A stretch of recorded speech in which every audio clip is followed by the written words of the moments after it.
how was the experience on the show? Just quickly, just sum it up. How was your experience from when you started up until now? I'm a little vet to Pop the Balloon. I've had a kind of a progression journey. Had some rough patches, some matches that didn't work out, things like that, but ended up, I believe, through the grace of God, being linked up with Jamie, and our story's just been honestly just pretty miraculous. I was on episode 18 and I had a clip that went viral because of my toes.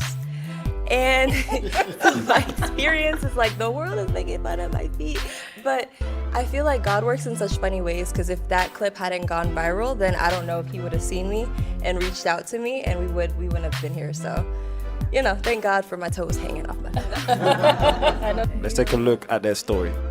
Now, what are some deal breakers? Deal breakers: no relationship with Jesus, first and foremost. Smoking, emotional unavailability. What are some things to look for in a woman? Class. I love a woman who has good drive. Jamie encompasses every single attribute that a man could pray for and could not even imagine to pray for.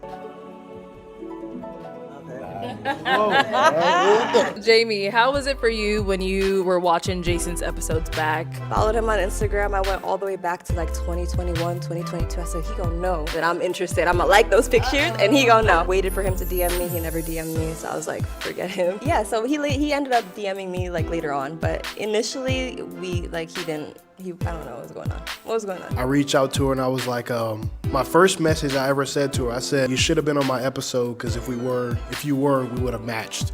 And she responded, well, we're here now, so what's up? Literally the next day we got on a phone call for about 7 hours, and we've been literally like this since that day. We never had a talking stage. We didn't it was like, okay, we met, we go together.